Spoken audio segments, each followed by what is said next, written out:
What a good start to the stream. Hello everyone, welcome back to the stream. Today I'm going to be covering, I've been doing a mix of sort of, red pill stuff, which is bullshit, and conspiracy stuff. I think today we're gonna focus mainly on the conspiracy theories because, I don't know. I'm feeling conspiracy-y today. Hello Verkanon, welcome to the stream. So today we have the video that Evandris says, Hi Hannah, love the top. This is actually a dress. Thank you very much. So we're going to continue watching this that we started yesterday, which is an insane conspiracy theory video that sort of encompasses dozens of different conspiracies all wrapped into one, including anti-vax stuff, chemtrail stuff, reptile people stuff. We'll continue with the flat earth video that was sent to me by a flat earther, and we'll debunk some of that. And then I think we want to go into the world of reptilians, because that is just hilarious to me, the idea that this world is governed by a secret cabal of lizard people. Let me just put this in the Discord, and then we can get going. Discord, open Discord. That's the chat Jake and I have. Don't want you to necessarily see that.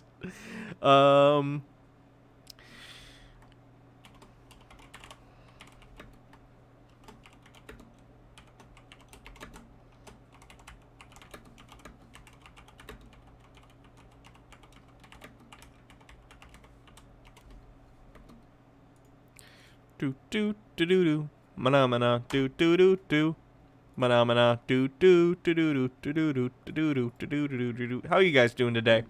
Hello Crimson 11, The Life of Mal, Arenas 3, Nikki Ziggy, Jeffrey Patron, Son of Menodius, Hungry Killer 666. Hope you're all having a wonderful Wednesday. Oh, thank you for subscribing, Ace Librarian. Very nice. I appreciate that. Let me tweet this. You'd think I'd do this before the stream, because every single time I start the stream, and then I'm like, I gotta do this stuff, but I don't know. I'll never learn.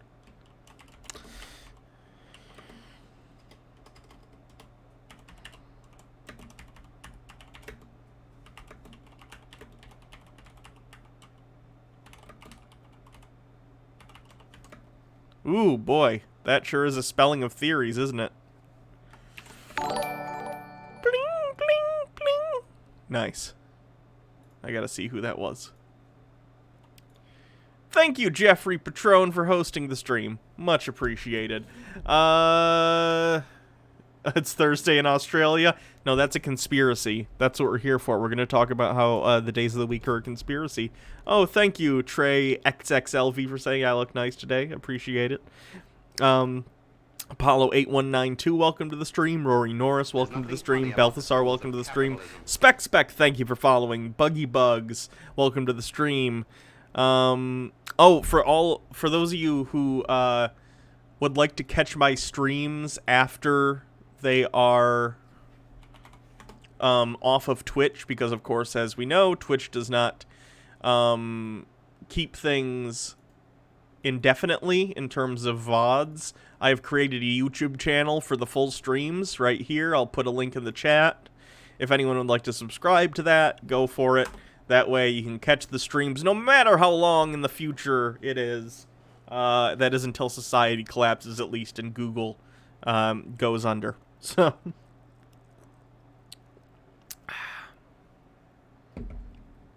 let's get on with the conspiracies, I guess. Fall of the Cabal Part 1 through 10. We started this yesterday. It's a very, very crazy thing happening. It's basically every conspiracy theory all wrapped into one.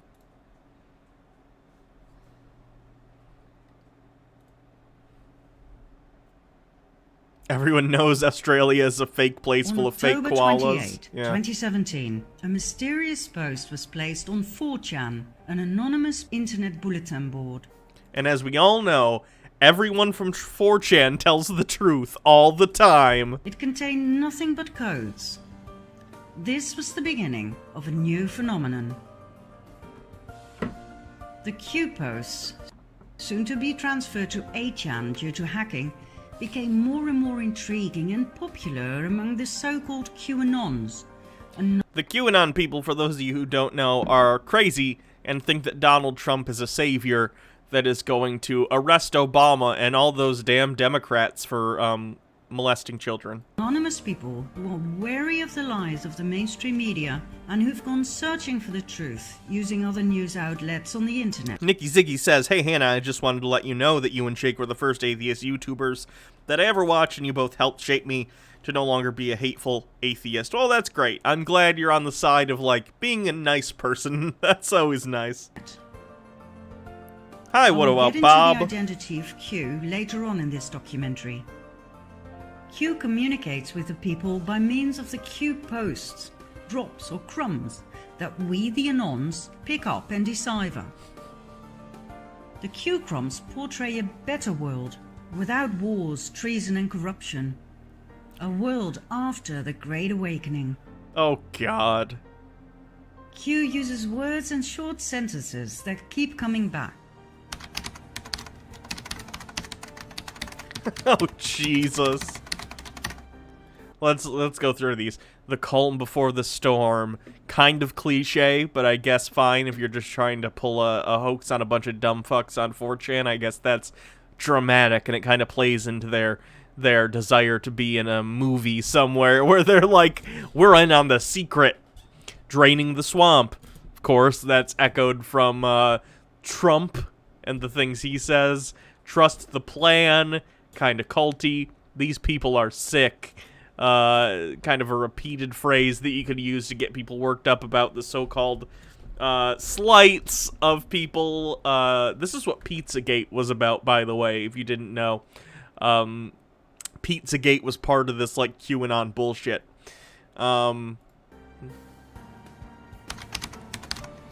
They think Trump will get them no war and corruption. Yeah, they're not the smartest. Sometimes the Q drops are short and to the point. Initials are used instead of full names. Thanks for following. Why am I Sometimes they sticky? contain That is a lot good of question. information. And sometimes combinations of letters and numbers are used for us to rearrange. The Q clock was introduced, and it took us quite some time to figure out how to read it. And then there was the Q map, containing an incredible amount of vital information. Let's try and take a look at this, because holy crap. 9/11 to Iraq invasion, and then that somehow leads to Obama, which leads to Pizzagate, which leads to blackmail, pedophilia, sex trafficking, Trump versus Hillary, MAGA. This is the ramblings of, like, a schizophrenic person. This is not good. Over here we got Draco reptilians. That's good. Ancient aliens. Crop circles. Oh, geez. Galactic Federation of Light! And the Ascended Masters. Of course. That makes entirely too much sense.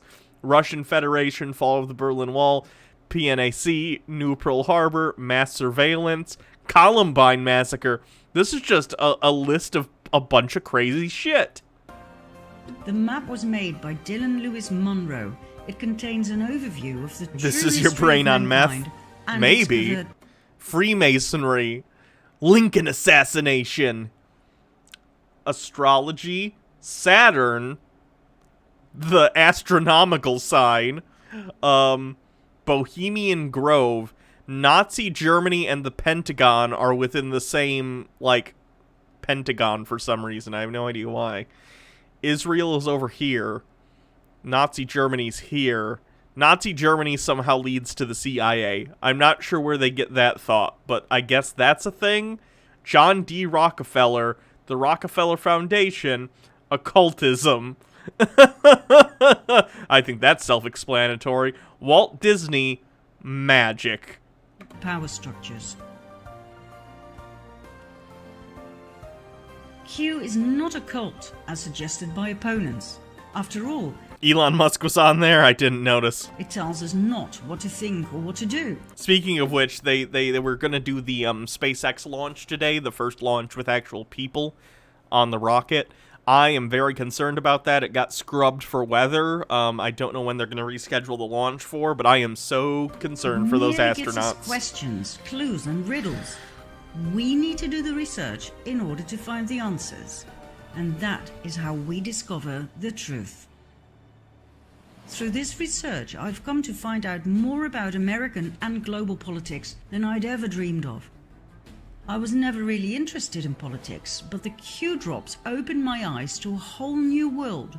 A world of secret societies, secret services within secret services, and secret deals made on a grand scale. A world with shadow governments, with an excessively rich 1% of the world population that actually runs the world. Yeah, that is a thing. It's called capitalism. Not our political leaders, not our presidents, but a very small group that we refer to as the Illuminati or Cabal. The Illuminati are not real, for the record. There may be groups today that call themselves the Illuminati because they think it's funny, but the Illuminati are not a real secret organization, and they're certainly not controlling the world governments. I learned about an evil master plan to completely dominate the world. And the ordinary people like you and I, we know nothing. Except you, of course, because you're a special little snowflake, and you figured it out because someone on 4chan somehow knew about this global conspiracy and keyed you in on it via random postings on B. We get up in the morning, we go to work, we pay Of course, that's what they want me to think. our Yep. bills and our taxes, we watch TV and go to bed.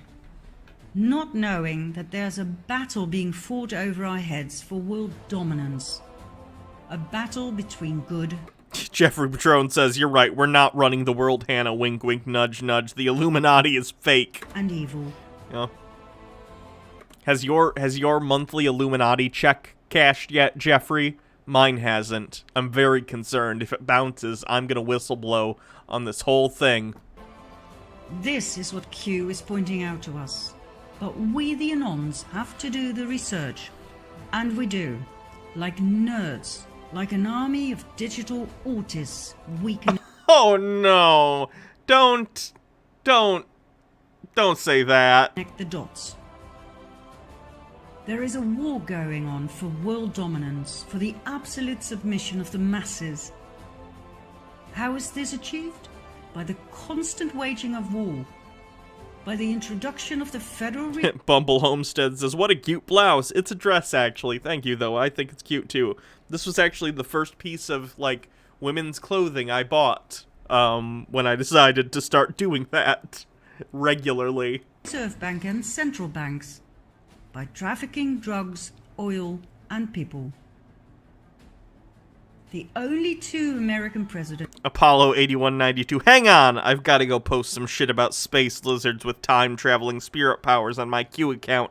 I'll be right back. We got him, folks. We got him. who try to break Thank you, Jeffrey Patron, for gifting a sub to Shady Shroomy. down the power of the elite, beginning with the banks by printing their own interest-free, debt-free money, thus bypassing the Federal Reserve System, were Abraham Lincoln and John F. Kennedy. Wait, What I else missed system? this. Interest-free down the power of the elite, beginning with the banks by printing their own interest-free, debt-free money, thus bypassing the Federal Reserve System, were Abraham Lincoln and John F. Kennedy. Are they talking about getting off the gold standard and using a fiat currency? Because that's a thing many places in the world use, and it's fine. It's a completely acceptable way to have a currency. With 50 bits, Frantic31, I remember seeing some of the early Q threads when they were on 4chan. That shit was so crazy that it managed to stand out amongst all the other crazy on that website. I really don't think it'd blow up like this. Yeah, it's very strange, the things that blow up on B. I don't understand it. Thank you, also, Anonymous Cheerer, for 100 bits. What else did they have in common? They got murdered.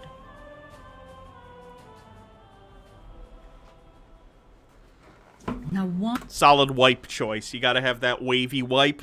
It's like we're going into like a flashback. The bank so important? What exactly is the Federal Reserve and its central banks? The Federal Reserve is the central bank system of the US.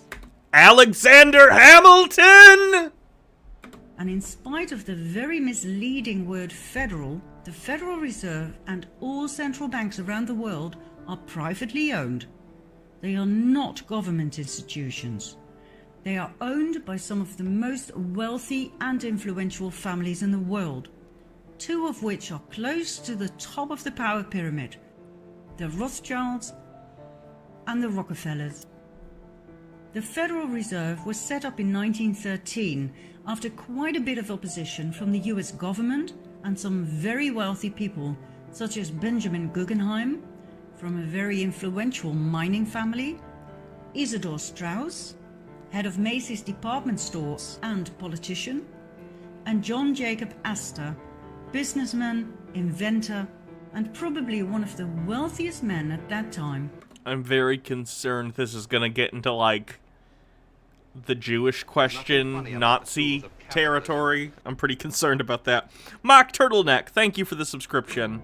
The wealth of these three men in those days was approximately $500 million, which today would amount to something like 11 billion. These men were so rich they could not be bought, not by any bank.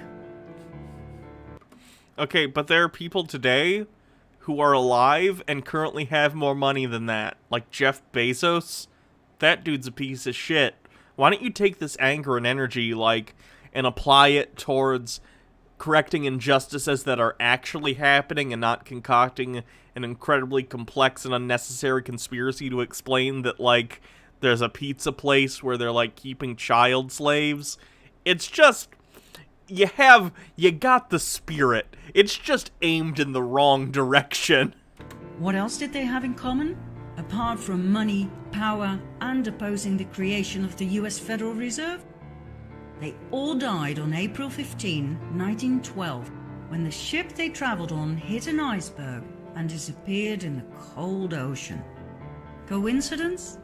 Yes. Well, coincidence is probably not even exactly what I would call it. They were incredibly rich people. The Titanic was a huge thing. It was like the most luxurious ship ever built. So it makes sense that some of the richest people in the world would board it and be on its initial voyage.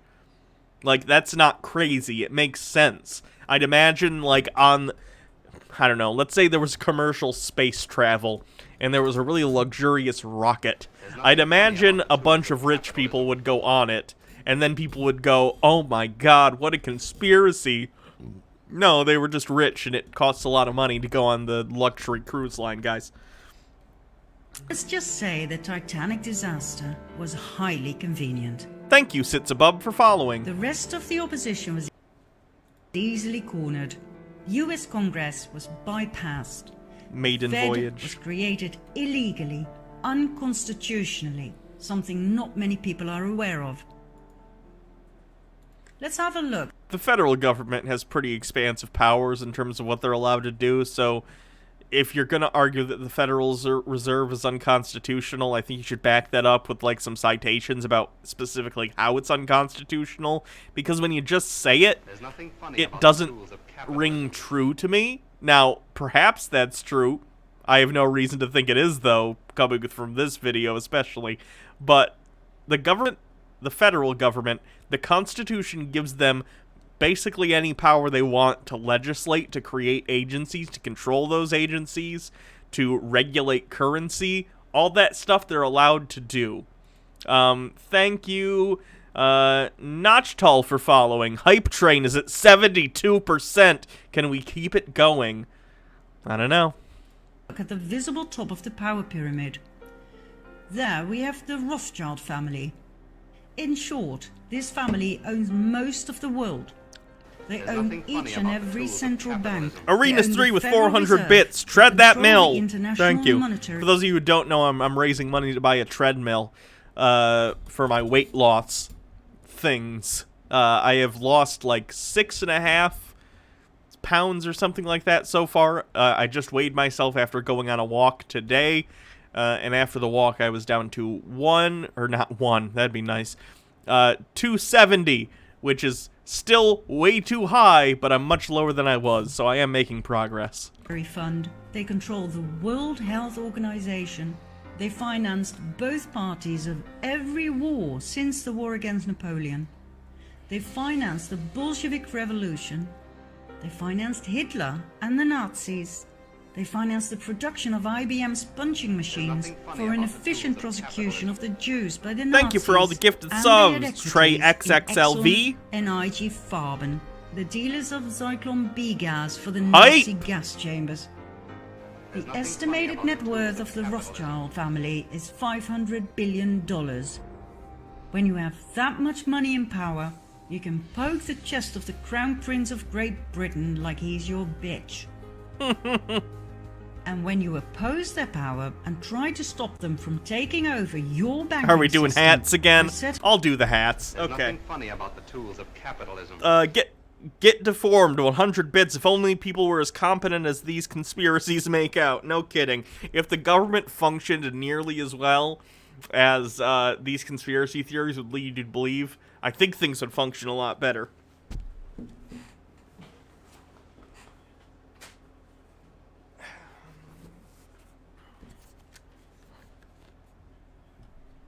Setting up a central bank in your country that loans money to you at insane interest rates that you can never pay back, so that your country becomes the eternal slave to the Rothschild banking system, as happened to every country around the world, you are either ousted or killed. Your country will be invaded and blown to smithereens in the name of democracy, supported by the mainstream media.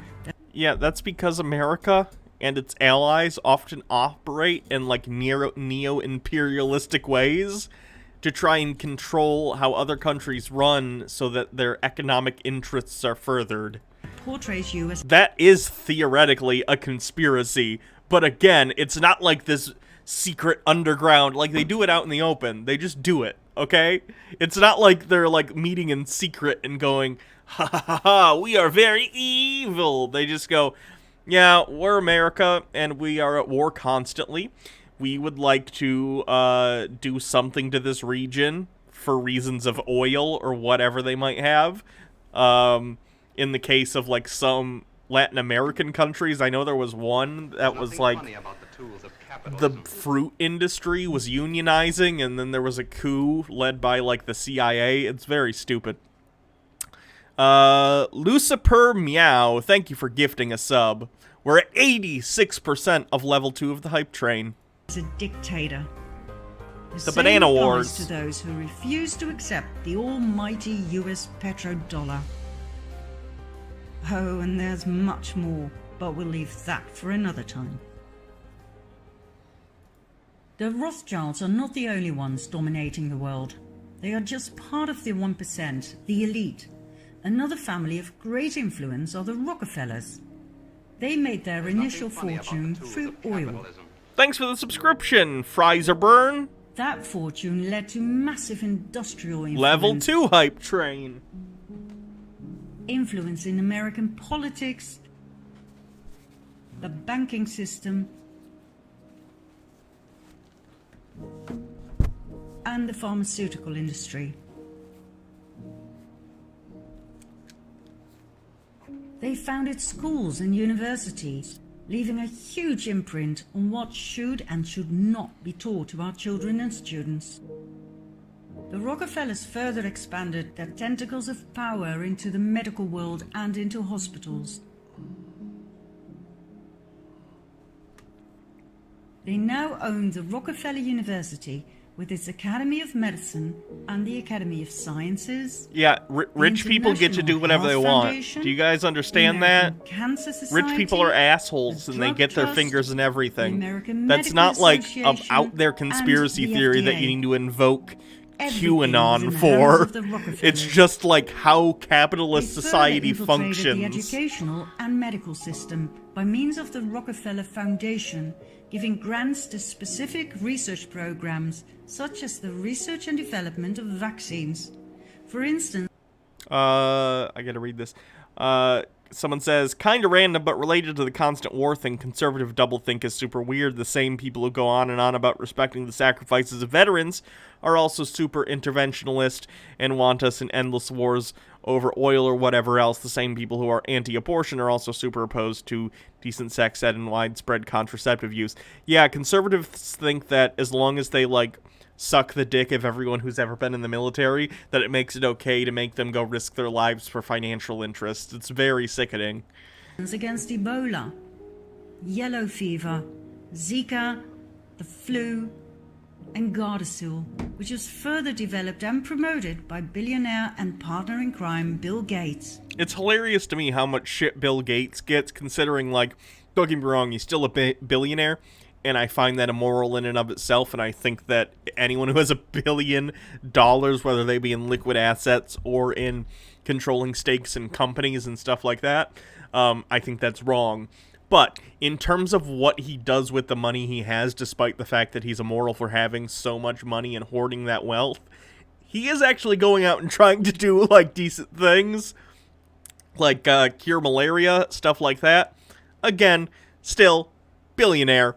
But out of the billionaires out there, he's okay. He's the least shitty person. How about that? Every case of dangerous side effects such as miscarriage, autism,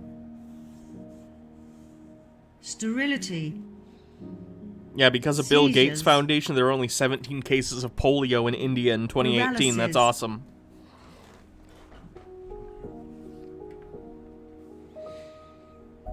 And Oh. death. Oh god, we're getting into anti-vax stuff. Like the idea that someone got crippled from taking a vaccination. No. Was brought before the FDA and cleared. And all of the above was promoted by doctors and the media, where the Rockefellers had placed their representatives at the highest levels. Even presidents assured us it was safe. All use of alternative healing was After this chapter, we're gonna move on to something else, by the way. demonized and prohibited, while the treatment with drugs and the drug dependency were Jade pushed Heathen, down the beat political pie, Hannah, agenda. how is you? I is good. Thank you The for Rockefellers asking. were also responsible for adding the toxic chemical waste product fluoride to our water and toothpaste.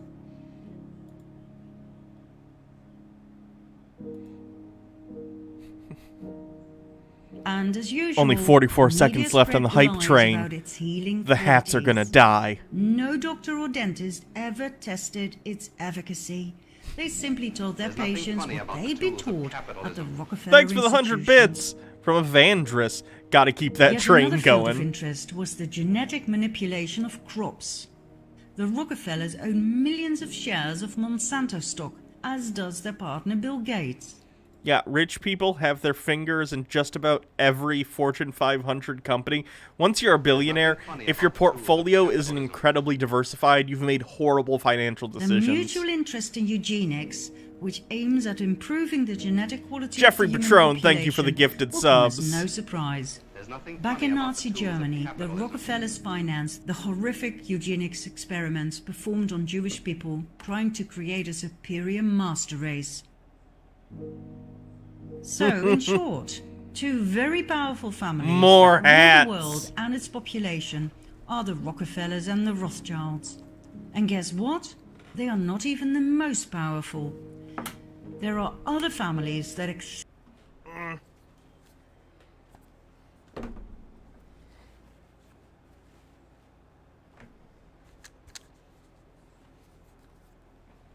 the Rockefellers and the Rothschilds, both in money and in power. But I will not go any Team deeper Fortress into that 2 at this levels of stage. hats. We'll save that for later, shall we?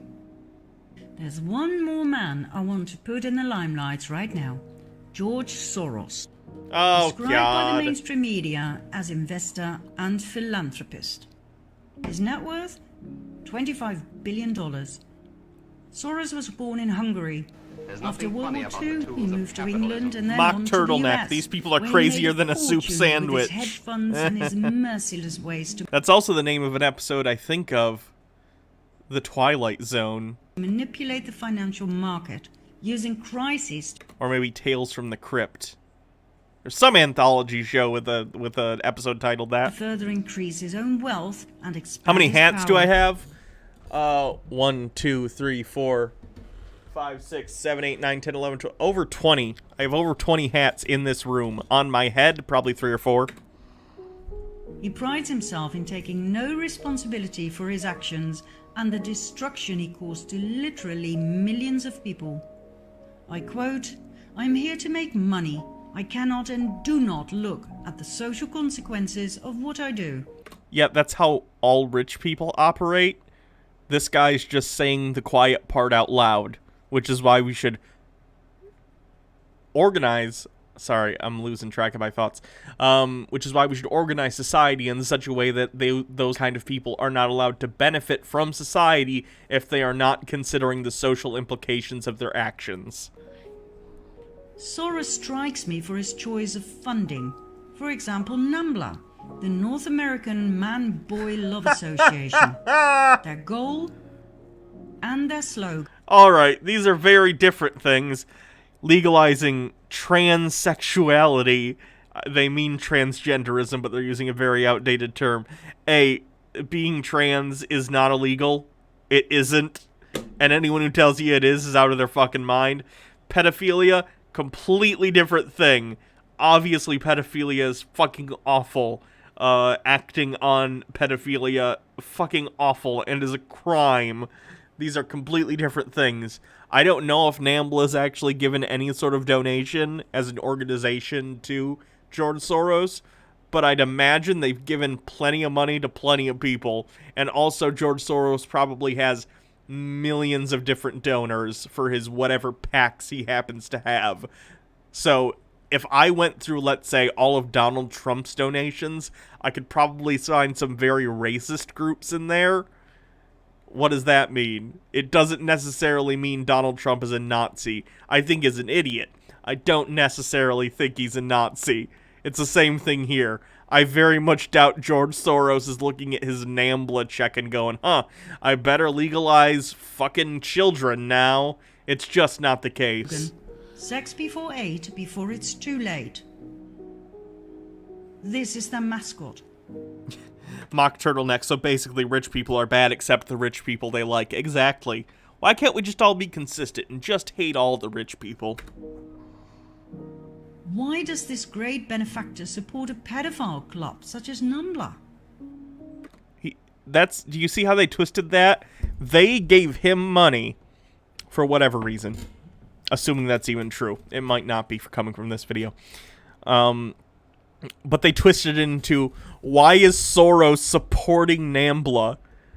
There's zero chance Soros even knows he's been cut a check from NAMBLA, if that is a thing that's happened. Do you think George Soros goes through his own donations and goes, There's one from Tom Jones from Florida. There's one from the Great Lakes region. Oh, look, NAMBLA. No. It's a huge organization. Then there's Antifa, the anti-fascist movement. Oh no, how dare you be anti-fascist? When we look at their actions, we see nothing but violence. Oh, they said he donated to them? Let's fact check that.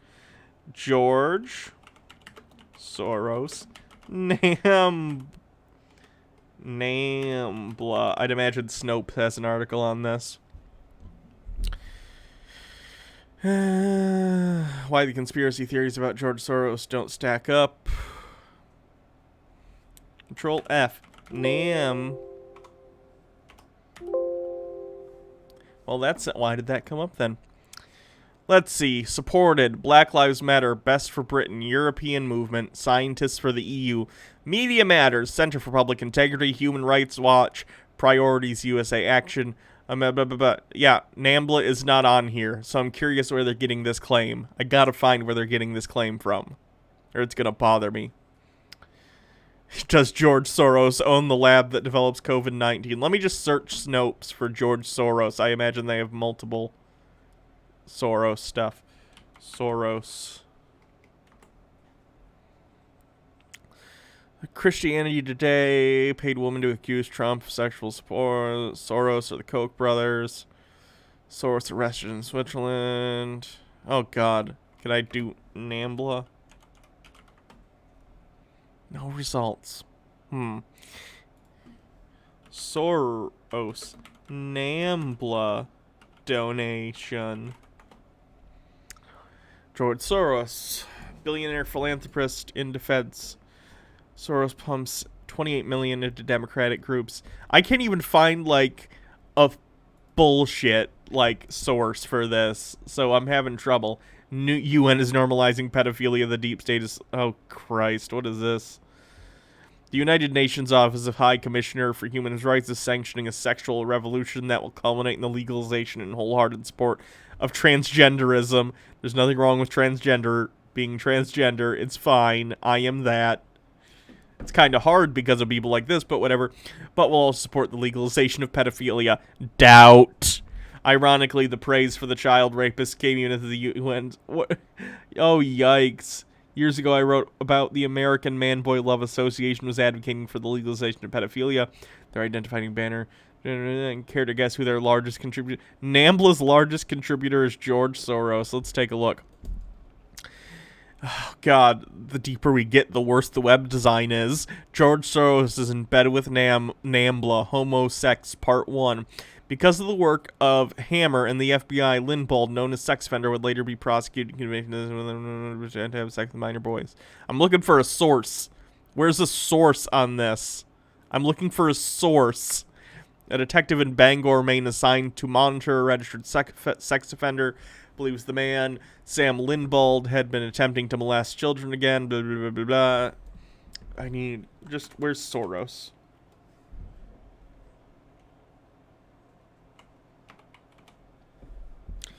NCTE, like the Center for American Progress, is funded by the Open Society Institute of Billionaires. George Soros, NCTE, received $50,000 from the Open Soros Group, gave $70,000 to the Transgender Law Center the same year. That's the Transgender Law Center. Where's the claim about NAMBLA? Where's the claim about NAMBLA? Mitt Romney, George Soros. Why does George Soros concern himself with the National Association of Marlon Brando lookalikes? Again, South Park joke. So again, there's no source here. So we came from this article, which linked to this, like, old forum post, and nothing has a source. So I think it's pretty safe to say that Soros has nothing to do with NAMBLA, because I can't fucking find anything about it. Oh, by the way, speaking of transgender and giving, my transition fund is only $300 away from its goal. So thank you, everyone, for supporting and all that stuff. They show great resemblance with fascism, which is rather strange for an anti-fascist movement. Even one of their flags is weird in that sense. Why Am I Sticky says, I found 2 obscure Facebook posts about it, but I can't find anything either. So it's the kind of lie that just started on Facebook or some forum somewhere or 4chan, and then it gets repeated, and then a bunch of dumb people keep saying it, even if they get corrected. Why would anyone finance such a thing? The same goes for Black Lives Matter. Why sponsor a movement that pretends to be left-wing, but shows nothing but riots and violence in practice? They're mad they're being systematically shot by the police. Do you want to know what we're dealing with here? Then follow me to part 3. Alright, that's the end of what we're doing on that today, I think. Let's continue with the quote-unquote 200 proofs the Earth is not a spinning ball. HD remastered, so that's nice. 16. The experiment known as Ares failure. Devotion. proved I'd that rather stars die, to move be relative honest. To a stationary Too Earth, bad. and You not have the to other live way and around. watch this. By first filling a telescope with water to slow down the speed of light inside, then calculating the tilt necessary to get the star Oh By God! directing Oh, I thought it down was the tube, restarting. Airy failed to prove the heliocentric theory, since the starlight was already coming in the correct angle with no change necessary, and instead proved the geocentric model correct. Conkles 17. to the max. I Olber's am no longer paradox not here. states that if there Welcome were to the billions of stream. stars, Thanks for which coming. are suns, the night sky would be filled completely with light. As Edgar Allan Poe said, were the succession of stars endless, then the background of the sky would present us a uniform luminosity, since there could exist absolutely no point in all that background at which would not exist a star. In fact, Olber's paradox is no more a paradox than George Airy's experiment was a failure. Both are actually excellent refutations of the heliocentric spinning ball Earth model. 18. The Michelson-Morley and Sagnac experiments attempted to measure the change in speed of light due to Earth's assumed motion through space. After measuring in every possible different direction in various locations, they failed to detect any significant change whatsoever. Again, Significant change being the opportune word. I'd imagine there was a change, but it's infinitesimal. I don't even understand what they're saying. Are they saying that... I guess I don't understand the experiment's purpose. Moving through space causes the speed of light to slow down? Do they just mean light coming from the sun relative to the Earth, depending on if it's, like, coming towards it in its elliptical orbit or going away from it? I'd imagine it wouldn't be very much because the Earth moves very slow compared to the speed of light.